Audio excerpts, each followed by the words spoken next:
trastornos cuantitativos. Y dentro de los trastornos cuantitativos tenemos, pues, ustedes han visto ahí la hiperactividad o hiperalerta, está sumamente acelerado, pero de ahí después vienen ya los otros estados de somnolencia, obnubilación, estupor y el coma, que es el más grave, ¿no? Ahí está. Entonces nos vamos hacia un... Está bien, está bien, está bien. Vamos subiendo, vamos subiendo, vamos subiendo, hasta llegar hasta trastornos cualitativos. Sigamos subiendo, sigamos subiendo, sigamos subiendo. La siguiente, ahí está. Ya la sigue la siguiente. Súbelo, súbelo. Ahí, ahí, ahí. Ahí estamos. Está bien, desde ahí vamos a partir. O la anterior a esta, ¿cuál es? Un favorcito, la anterior a esta, allá. La siguiente, la siguiente, la siguiente, ahí, ahí. Ahí no, desde aquí vamos a empezar, un favor. Yo voy pasando, ustedes van pasando las diapositivas y yo les digo para que cambien posteriormente y ahí recién lo cambian, ¿ya? Entonces vamos a hablar sobre los trastornos cualitativos de la conciencia. ¿Qué cosas son los trastornos cualitativos? Ya ustedes más o menos se están dando cuenta que hay unos que son cuantitativos. ¿A qué nivel de la conciencia están afectados? Pero este ya es cualitativo, los trastornos cualitativos de la conciencia. O sea que aquí hay otras características. Se menciona que son aquellos trastornos que aparecen sobre el fondo de una oscilación parcial de la conciencia. O sea, la conciencia está con unas características que uno lo ve como un trastorno cuantitativo, pero, por ejemplo, podemos decir que está somnoliento o está medio estupuroso, responde a los estímulos, pero ahí simultáneamente se añaden sintomatología psicopatológica de trastornos alucinatorios, que el paciente comienza a hablar cosas que no tienen sentido, cosas que está viendo, que está escuchando voces y de repente tiene alucinaciones auditivas y visuales. Entonces, cuando nosotros hablamos, vamos a ir ampliando un poquito más porque ustedes recién están entrando a la terminología de la psicopatología.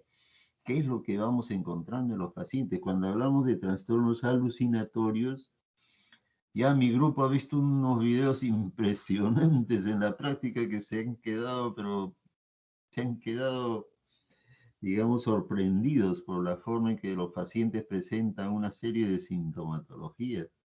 Y ya para ellos de repente es más fácil entender que es un trastorno alucinatorio. Cómo escuchan voces los pacientes que le hablan, que le insultan. Entonces, en ese momento que el paciente nos dice que está escuchando unas voces que lo insultan, que le están amenazando, que lo van a matar, estamos ya ante unas alucinaciones auditivas. ¿Y qué cosas son las alucinaciones? Son alteraciones en la percepción. Cuando ustedes escuchen así de alucinaciones, ya ustedes están sacando su conclusión que este es un trastorno de la percepción. Entonces, este paciente que está con un compromiso de conciencia que puede ser, como les decía, de somnolencia o nubilación o estuporoso, habla cositas que escuchamos que le están hablando, le están insultando. Y simultáneamente puede tener también ideas delirantes. ¿Qué cosas son ideas delirantes? Van a escuchar ustedes delirio, van a escuchar delirio de persecución, delirio de daño, delirios místicos. Cuando ya hablamos de delirio, son alteraciones profundas en el pensamiento, en la cual el paciente está convencido en que lo están persiguiendo, la CIA lo está persiguiendo, lo quiere agarrar a como dé lugar y secuestrar. Está con esa idea delirante. O sea, yo estoy hablando de delirio, ¿ah? Delirio, no estoy hablando de delirium. Delirium es otra terminología y otra entidad, no, podría decir otra enfermedad. Delirio es uno, delirium es otro. Después vamos a hablar de delirium. ¿Sí? ¿Alguien me quiere hablar? ¿Me quiere preguntar? Entonces, cuando hablamos acá de trastornos delirantes, estamos hablando de trastornos en el pensamiento. Entonces, este paciente que está con un trastorno de la conciencia, que era trastorno cuantitativo, se le agregan los trastornos alucinatorios y los trastornos delirantes, las delusiones de daño, de persecución, delusiones místicas de repente. Ahora, eso es para que ustedes vayan entendiendo. Cuando hablamos de alucinaciones, estamos hablando de alteraciones en la percepción. Cuando hablamos de ideas delirantes, estamos hablando de alteraciones en el pensamiento. Esto poco a poco se les va a ir aclarando en las diferentes clases teóricas que van a tener. Ahí ya ustedes van a ser unos expertos en eso poco a poco. Por ejemplo, va a haber un momento en que va a haber una clase teórica de alteraciones en la percepción, otro de alteraciones en el pensamiento, toda una hora para que ustedes se diviertan y capten y más o menos se les haga fácil los diagnósticos. Entonces, el trastorno característico de las alteraciones cualitativas de la conciencia es el anulamiento de la conciencia. Entonces, cuando ustedes escuchen anulamiento de la conciencia, ya estamos hablando de los trastornos cualitativos de la conciencia. Entonces ya estamos utilizando, ya ustedes se van dando cuenta que estamos usando términos que usamos dentro de los hallazgos psicopatológicos en un paciente. Entonces estamos entrando a términos que de repente ustedes lo están escuchando por primera vez, algunos ya lo han escuchado, o de repente no lo sabían muy bien claro, pero ya nos estamos adaptando a todos los síntomas y signos que podemos entrar dentro del examen mental de un paciente. La siguiente, por favor. Aló. La siguiente, entonces, cuando hablamos de anulamiento de la conciencia, ¿qué es lo característico de estos trastornos cualitativos? ¿Cómo se caracteriza este anulamiento?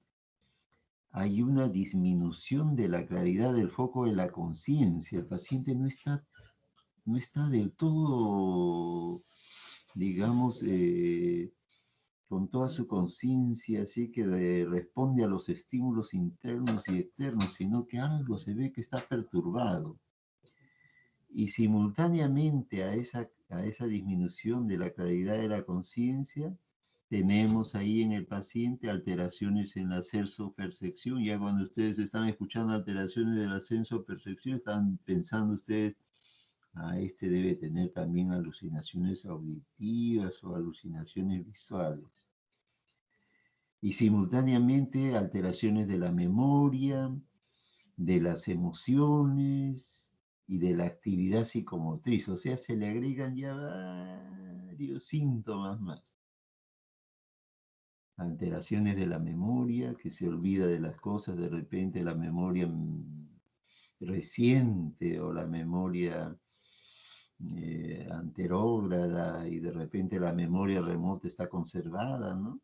Cuando hablamos de las emociones, podemos hablar que este paciente está con depresión, con ansiedad, con irritabilidad.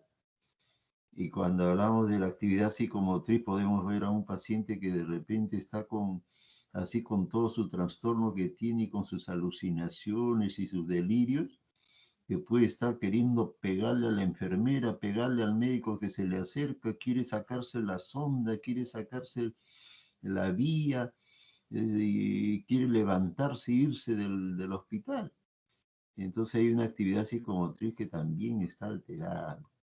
Entonces ustedes ya más o menos se están dando cuenta que cuando uno va hablando, no es que simplemente lo está mencionando así, sino que ya uno se proyecta cómo lo podemos encontrar al paciente. Ahora, dentro del anulamiento de la conciencia existe el término el delirium. Este es otro término, es diferente al delirio. El delirium es la forma más característica del anulamiento y después lo vamos a definir. Ustedes van a salir unos expertos en diagnosticar el delirium. Habrán escuchado ustedes ahora cuando un paciente está en cuidados intensivos por este COVID, llegan a cuidados intensivos y el paciente hace delirium, porque ya hay un síndrome orgánico cerebral agudo. Se complica el paciente y ya comienza a tener delirium, ya una alteración en la cual es necesario el manejo multidisciplinario, no solamente del psiquiatra, sino del médico internista, del médico intensivista, y hay una serie de colegas que tienen que intervenir. Pero después lo vamos a aclarar y lo vamos a verbalizar, lo vamos a dar todas las características que tiene el delirio. Entonces, ya más o menos ustedes están entrando están calentando cuerpo, ¿ah? Porque ya ustedes se dan cuenta que el paciente se pone emocionante y hay que actuar. Nosotros actuamos en ese momento. La siguiente, por favor. Entonces, cuando hablamos de anublamiento de la conciencia, existen diferentes tipos. Como les mencionaba, esto puede ser una pregunta de examen, ¿no? ¿Es un anulamiento de la conciencia el delirio? Sí. ¿El estado niroides? Sí. ¿El estado de confusión? Sí.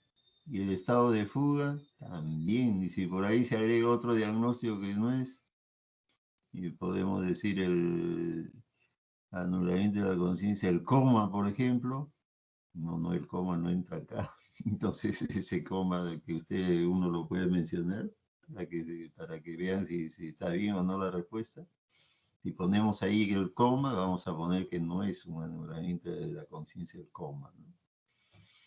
Pero sí delirio, estado niroide, estado de confusión y estado de fuga. Entonces, ¿ahora qué vamos a hacer? Vamos a tratar de definir uno por uno, de tal forma que ustedes se les haga fácil el ir captando las características que tienen cada uno de estos trastornos. Como bien los había mencionado, para el psiquiatra es importantísimo el examen mental. Así como el examen clínico es importante para todas las especialidades, el examen clínico es vital. Para el psiquiatra el examen mental es importantísimo. Y el examen mental ustedes lo van a ir desarrollando poco a poco. Así como estamos explorando ahora la conciencia, también en el examen mental entra primero conciencia, orientación y atención.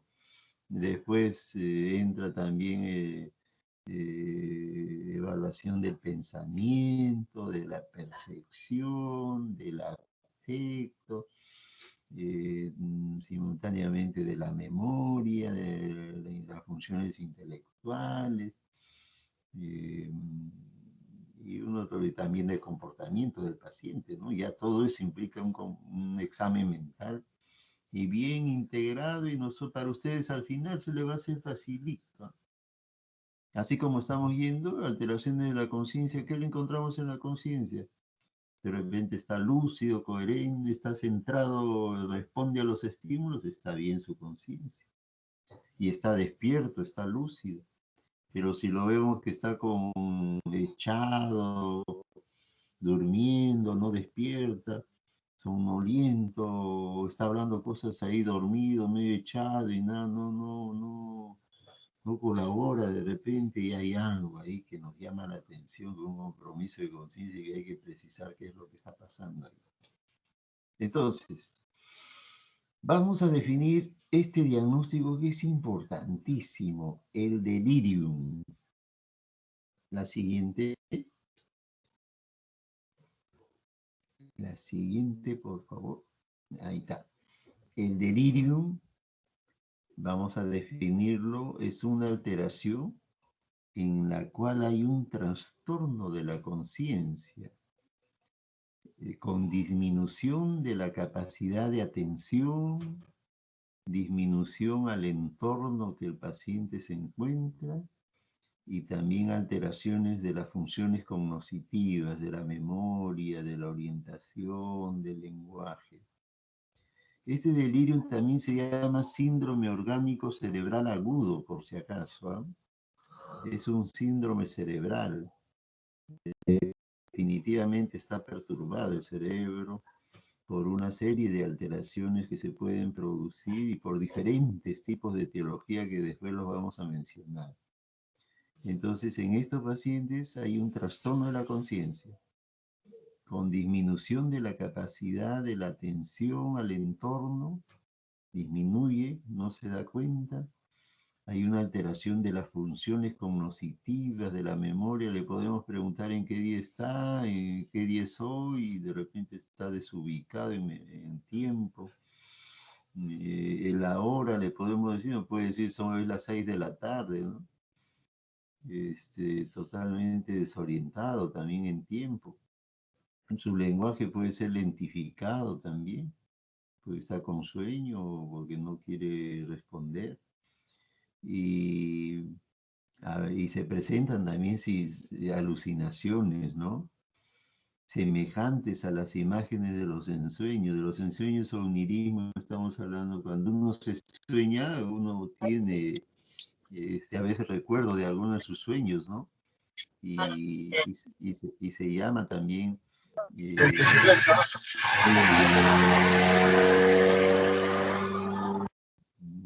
así que nos están boicoteando.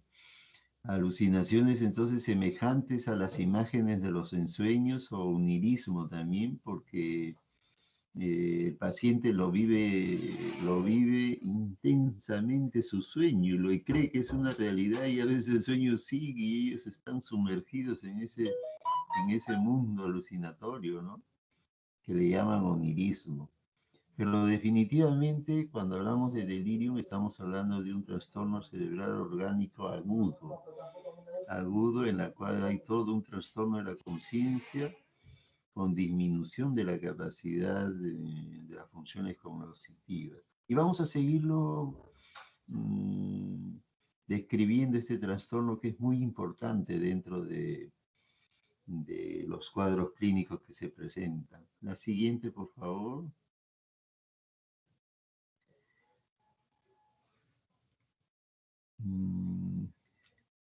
La siguiente, bueno. El delirium tiene varias características. Entonces podemos encontrar a un paciente que tiene anublamiento de la conciencia, su conciencia está con un trastorno cuantitativo y simultáneamente hay una desorientación que puede ser total o una desorientación parcial. Su pensamiento puede ser que hable en forma incoherente y de repente hasta está molesto. Puede presentar también alucinaciones visuales, que está viendo que se le acerca un animal o un niñito que se le acerca y él está viviendo intensamente qué hace ese animal acá.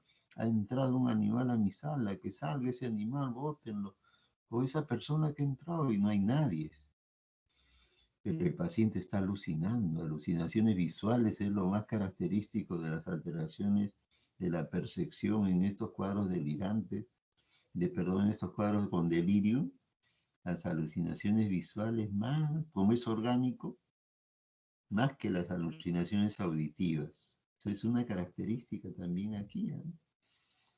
En los esquizofrénicos vamos a escuchar que tienen alucinaciones auditivas más, pero en estos cuadros de delirium predomina porque hay organicidad más las alucinaciones visuales.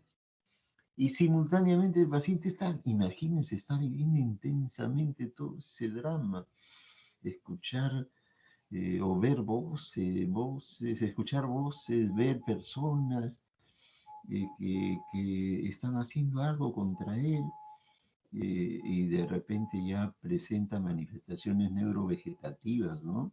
Como transpiración, sudoración profusa, taquicardia, se asusta el paciente, pues, temblor, y si hay una infección va a ser fiebre también. Y en estos pacientes también hay una alteración del ciclo sueño-vigilia, puede estar con insomnio toda la noche, no duerme y perturba, imagínense, perturba toda la noche y no deja dormir a nadie ni a los pacientes que están a su alrededor y su comportamiento psicomotor está alterado. Les voy a dar un ejemplo ahorita acá con estos síntomas. Cuando ustedes lleguen a emergencia general y vean pacientes de edad avanzada, generalmente estos pacientes de edad avanzada hacen delirio. O también los niños, son los niños también hacen delirio. A ver, algunos de ustedes habrá escuchado y está delirando, está con algo le está pasando, seguro tiene fiebre el niño. Y cuando tiene fiebre, porque hay una infección, pueden delirar. El paciente de edad avanzada también, cuando tiene alguna infección, un cuadro clínico asociado, también comienza a hablar cosas totalmente incoherentes, que no duerme toda la noche. Por ejemplo, un paciente que llega a emergencias, que tiene un problema, digamos, hepático, un problema hepático que está haciendo, que no está funcionando bien su hígado, puede hacer encefalopatía metabólica. Entonces llega y le diagnostican que tiene una encefalopatía metabólica porque el hígado no está funcionando bien. Entonces el paciente comienza, de repente al comienzo está tranquilo un poco, pero poco a poco va hablando cositas. Le ponen el suero y comienza a pensar que le están poniendo veneno ahí en el suero, lo quieren matar. ¿Cómo es posible? Mire, ve todo ese frasco que me quieren matar y me están asesinando. No puede ser, qué están haciendo acá? Y viene el enfermero, el técnico, ya dice, ya me han secuestrado. Me han secuestrado y me están envenenando. Esto no puede ser, acá qué está sucediendo, no puede ser, grita, se levanta.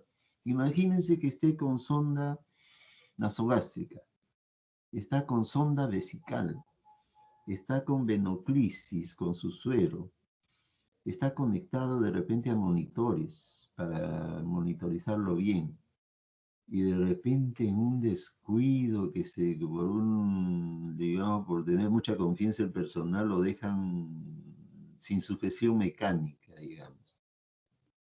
Y el paciente se despierta, imagínense. Está despierto y él está pensando que le quieren en verdad matar, que le quieren hacer daño. Eso ya es una alteración en el pensamiento. Entonces, como le quieren hacer daño, ¿qué es lo que va a hacer el paciente? Va a quererse escapar, va a quererse levantar. Y algunos pacientes de emergencia que están ahí en camas de observación, ahí que están, de pronto lo ven que se quitó la vía, se quitó la sonda vesical, se lo arrancó, la sonda nasogástrica también se lo quitó y se levantó. Un señor de edad se levantó desnudo a quererse ir, porque acá lo quieren matar. Ponen aprieto a todo el personal, ¿no? Todos se impresionan, dice, ¿qué ha pasado? Uy, se ha arrancado la sonda, todo está con sangre, se ha arrancado, uy, se ha hecho daño este paciente, uy, ¿por qué no lo han sujetado? ¿Qué pasó? ¿Por qué no han tenido confianza? Miren lo que ha pasado. definitivamente el paciente está viviendo su propio mundo, pues, está sumergido en este cuadro de delirio. Entonces ya el personal tiene que reducirlo, volverlo a echar, sujetarlo de las manos, ponerlo a buen recaudo, después de repente llamar al médico psiquiatra, ¿no? ¿Para qué tiene que hacer el médico psiquiatra? De repente va a tener que evaluarlo y darle algún medicamento para dormirlo al paciente, hacer lo que se ponga en grado de sedación, porque así, imagínense, no va a dormir, va a estar queriéndose sacar nuevamente y va a perturbar el sueño de todos los demás pacientes que están alrededor. Entonces ustedes cuando lleguen a emergencia, cuando estén haciendo su internado, con seguridad que se van a encontrar con estos cuadros de delirium en pacientes de edad avanzada, que es frecuente en ellos, y también en niños si van a una unidad de pediatría, ¿no? A un ambiente de pediatría puede hacer el paciente un cuadro delirante también por la fiebre, ¿eh? Por la fiebre nada más, pero lo bueno de estos trastornos de delirium, se puede encontrar el factor etiológico. Ahorita lo vamos a conversar un poquito más. La siguiente, pero ya me están entendiendo, ¿no? Cómo va el asunto. Entonces, el delirium tiene las características, la alteración se desarrolla habitualmente en horas o en días. Imagínense un paciente que de pronto de edad avanzada ha tenido una infección urinaria, por ejemplo. Después de unas horas que ya está la infección fuerte y está haciendo fiebre, comienza a presentar la sintomatología de toda esta sintomatología psicopatológica del pensamiento, de la percepción, de la memoria. Y uno dice, pero si estaba sano, estaba conversando y mira ahora lo que está haciendo y está con fiebre el paciente, con su infección urinaria. Y está con esos síntomas. Y esta sintomatología tiende a ser fluctuante. De repente, en algún momento es más acentuado los síntomas. Como les mencionaba, los niños son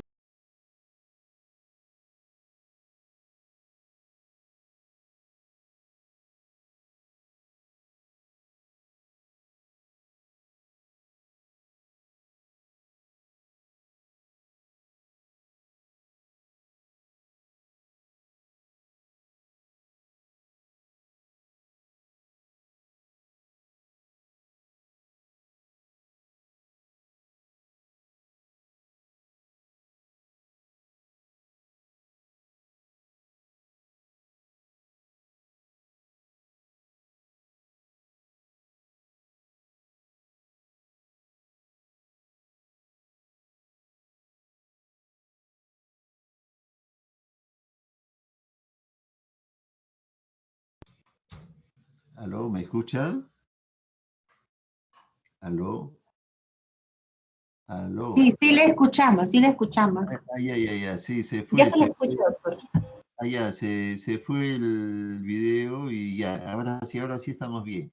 Sí, Te sí. mencionaba que los niños son más susceptibles al delirio, igual que los ancianos también, que son más susceptibles.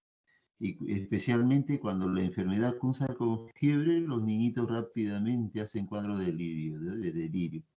Entonces uno de los padres, imaginen, pues se preocupan increíble, porque el niñito comienza a hablar cosas extrañas, raras, ¿no? Y también los familiares de los ancianos también cuando el paciente comienza a hablar, oye, ¿qué ha pasado? Pero él no estaba así, estaba bien. Ahora, ¿qué es lo característico del delirio?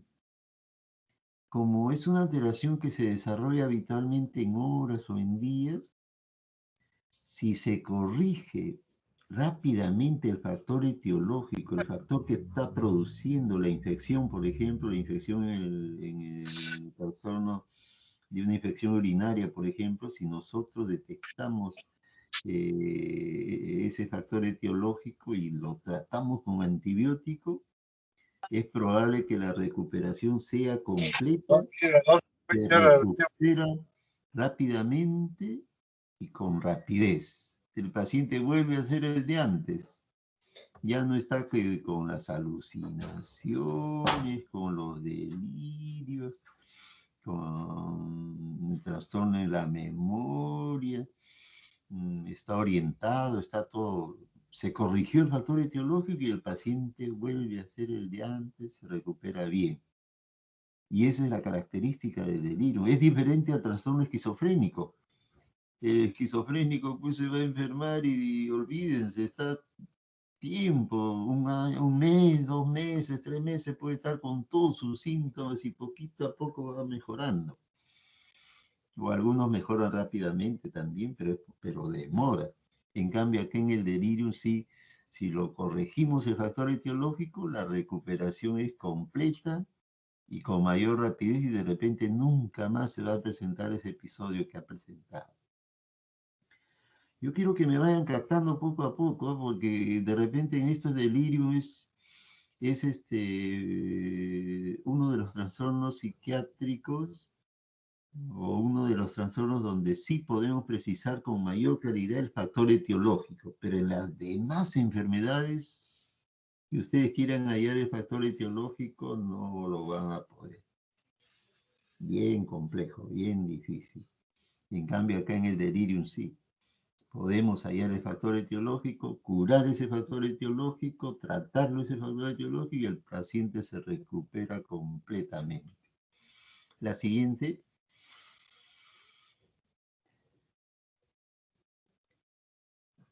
Aló.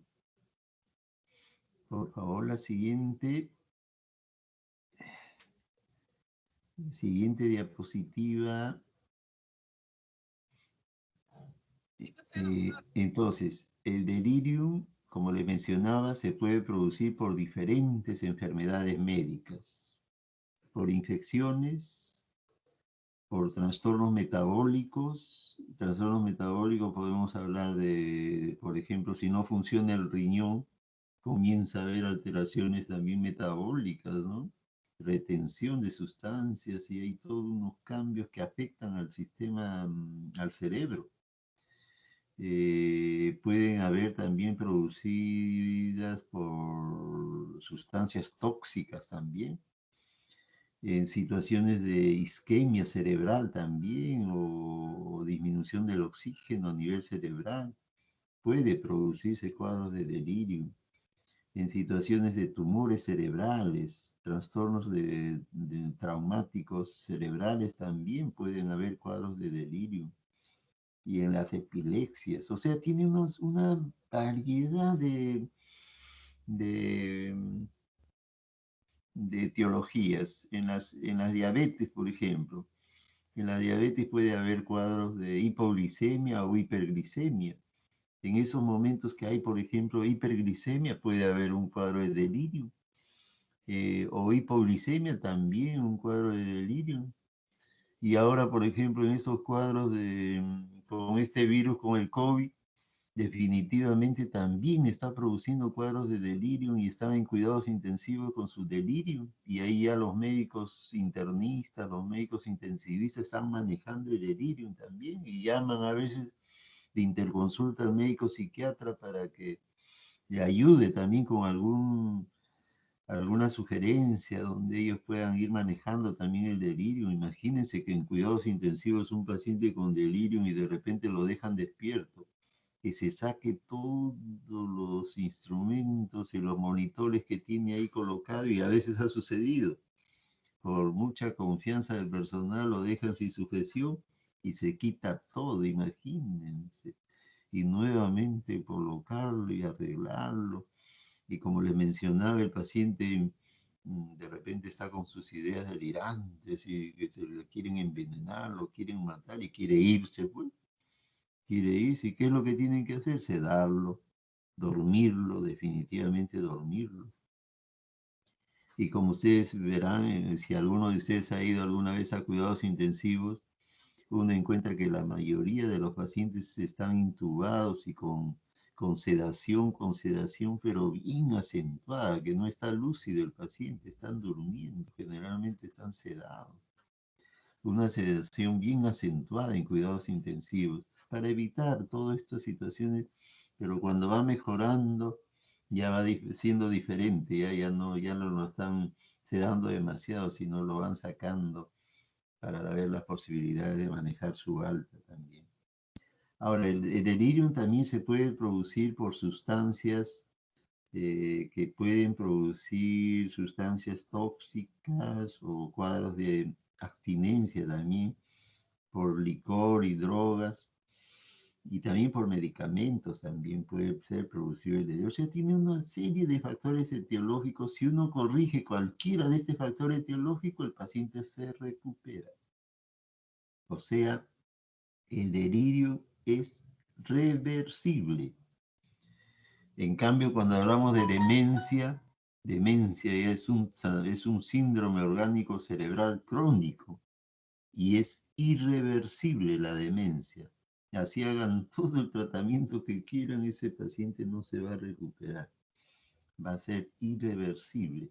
En cambio, el delirium sí es reversible. La siguiente, por favor.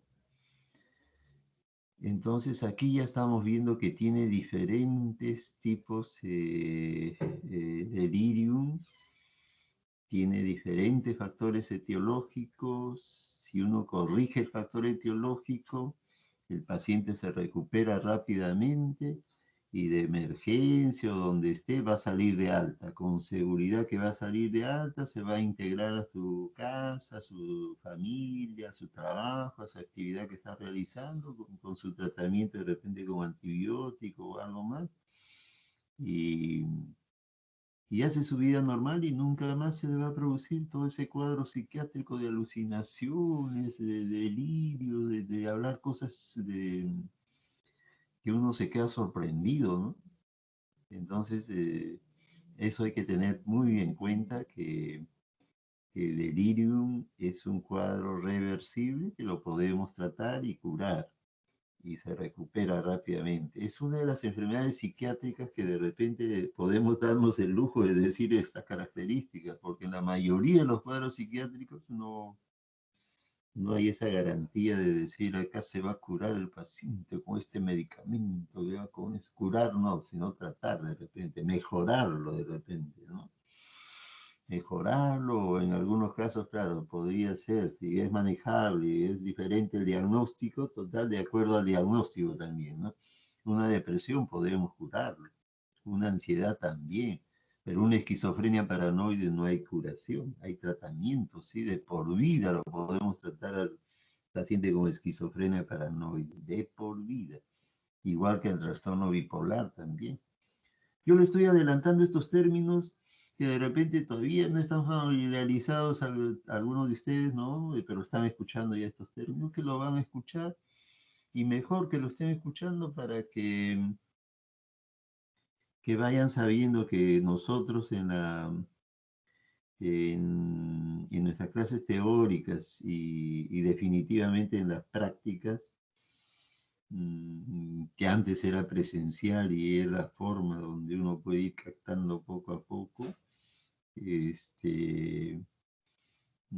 pero que simultáneamente ahora tenemos que usar una serie de estrategias para que ustedes vean estos pacientes y algunos de las prácticas que están haciendo conmigo ya han visto videos muy interesantes de pacientes que se han quedado sorprendidos por la serie de sintomatología de la psicopatología muy florida que se encuentra en los pacientes que están hospitalizados. Y algunos se han asustado. Es lógico, ¿no? Al comienzo da temor, pero uno se adapta poco a poco, ¿no? Uno se adapta con los pacientes psiquiátricos, ¿no? Por eso yo cuando les digo a ustedes, a los que van a entrar a la práctica, les digo, ahora vamos a entrar al servicio de hospitalización, que se imaginen que vamos a entrar al servicio de hospitalización de psiquiatría del Hospital Rebagliati, donde hay 40 pacientes hospitalizados. Y ni bien entramos, el vigilante nos abre la puerta con mucha precaución para evitar que se escape algún paciente, y ni bien entramos, el vigilante pone doble candado, doble cerrojo, todo y nadie sale. Desde el momento que entran ahí al servicio de hospitalización de psiquiatría, no sale nadie. ya tiene que avanzar nomás, encontrar a esos pacientes que ustedes ven en la calle desnudos, sucios, totalmente agresivos, de repente lo llevaron a emergencia, se hospitalizó y pasó a hospitalización y ahí lo vamos a encontrar a ese paciente agresivo eh, que era el paciente de repente que causaba muchos problemas en un determinado distrito y está hospitalizado. Imagínense 40 pacientes que son pacientes psicóticos, que de repente son fármacodependientes, que de repente son pacientes depresivos, ansiosos, de toda una serie de variedades, pero de ahí entre todo, entre el grupo de práctica que son 4 o 5, con el docente, y nos avanzamos sin temor y sin miedo. Y como ustedes no tienen miedo, por ahí he tenido un integrante de mi equipo que es campeón en taekwondo, cinturón negro, y es muy bueno porque en verdad a veces yo pregunto si alguien sabe artes marciales por un caso, pero no es que le vaya a enfrentar al paciente, no es ético enfrentarse al paciente, ¿no? Nosotros no tenemos esa característica ni nada por el estilo. Simplemente cuando hay temor y miedo, uno dice, a ver, ¿quién sabe algo por un caso, ¿no? Por un caso de repente.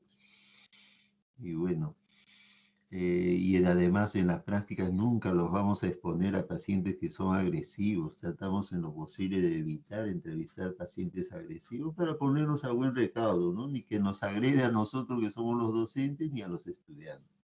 Tratamos de entrevistar a los pacientes que son asequibles, colaboradores, que nos van a brindar la colaboración en la entrevista médico-psiquiatra, pero que uno se va adaptando, ¿ah?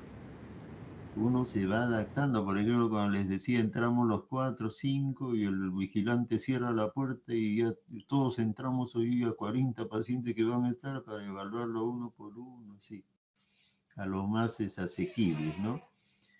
Y llega un momento, después yo he visto en los grupos anteriores de la práctica, llega un momento en que alguien llega tarde y ya entró el grupo.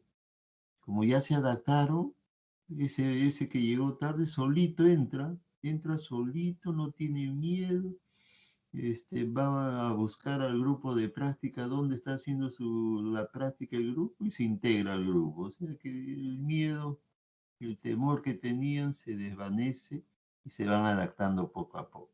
Y ese es el objetivo también, que uno se adapte poco a poco a todas las situaciones. A este mundo ahorita de pandemia también adaptarse, aunque es riesgoso, pero no nos queda otra, ¿no? Vamos a seguir.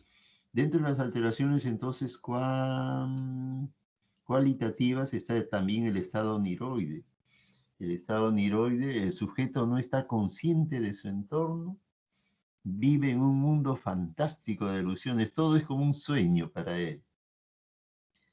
Vive en un mundo así sumergido en sus sueños fantásticos, ¿no? Y no es consciente de su entorno, está sumergido en su propio mundo, es el estado niroide. Su vida es como un sueño. La siguiente, eh, ahora, el estado de confusión mental.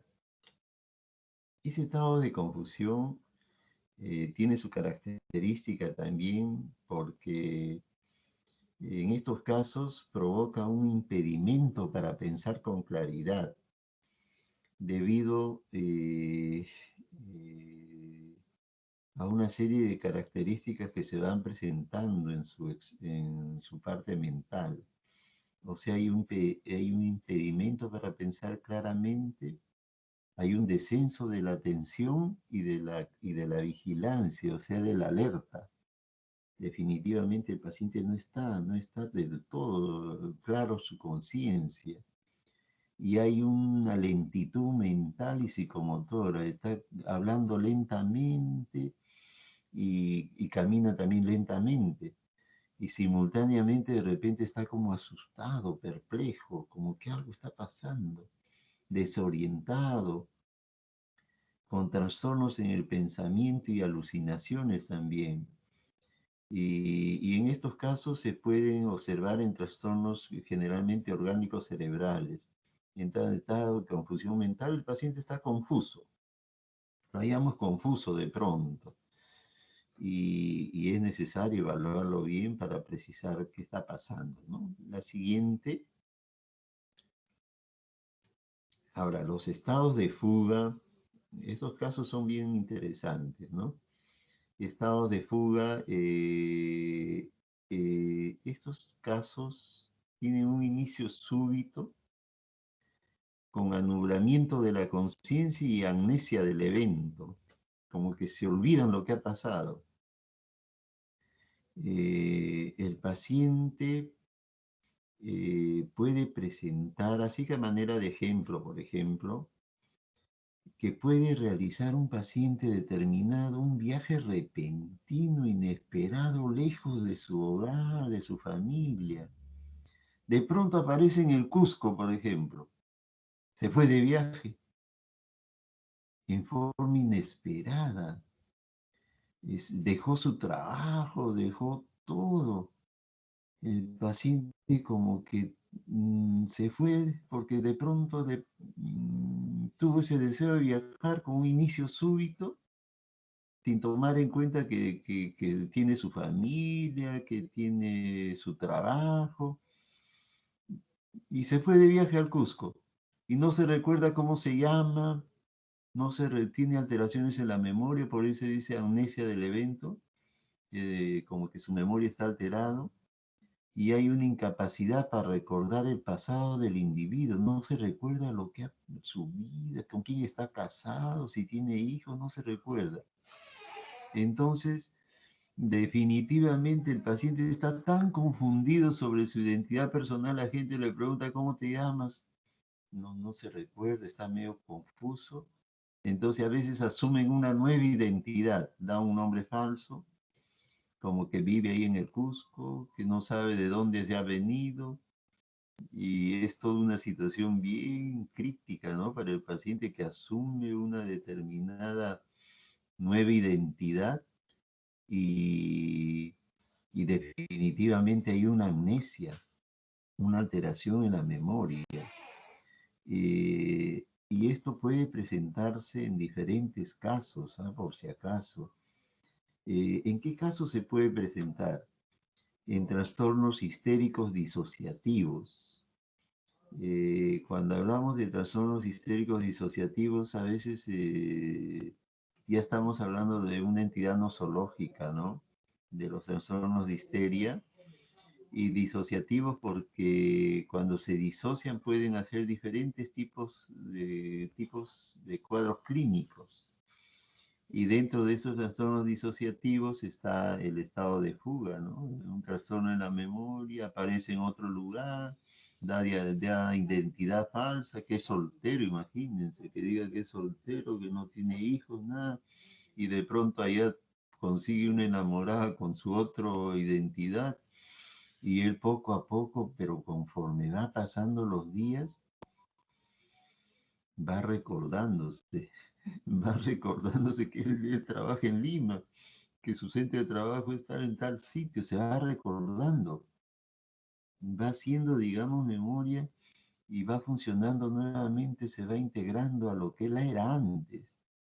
Y de repente llega un momento en que se va aclarando sus características y regresa, nuevamente regresa porque ya entra dentro de las características en las cuales se puede entrevistar y hay recuerdos de los hechos pasados. Y aparece bueno, pues ya sucedió una situación, un estado de fuga y de repente tuvo problemas. Estos pacientes histéricos han tenido problemas emocionales muy fuertes con su familia de repente o en el trabajo que hizo que se disocie, ¿no? Se disocie y haga esos estados de fuga. Hay otros trastornos también histéricos que son disociativos. Cuando el paciente, por ejemplo, de pronto presenta un cuadro disociativo, una pareja. Hay diferentes cuadros de histeria. Por ejemplo, una pareja de enamorados.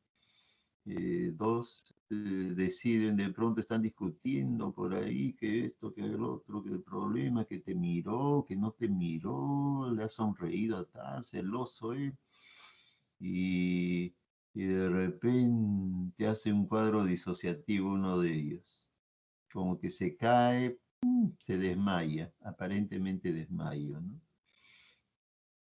Y como no sabe qué ha pasado, la persona que está a su alrededor se va a asustar, va a pensar que le ha dado un infarto y se ha muerto.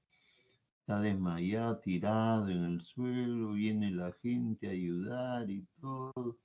No entienden qué ha pasado y lo llevan a emergencia. A ustedes les va a llegar bastante cuando han internado, les va a llegar así trastornos histéricos con cuadros disociativos en que está desmayado y conforme va pasando los minutos se va despertando, respondiendo a estímulos y de repente comienza a llorar. Puede ser el hombre, ¿no? Que se le ha dado un cuadro de histeria porque la chica lo quería dejar, quería terminar con él y él hizo su cuadro disociativo, se desmayó, no soportó mucho, ¿no? Esa angustia que tenía no pudo soportar y se disocia. Aparece en emergencia de un hospital.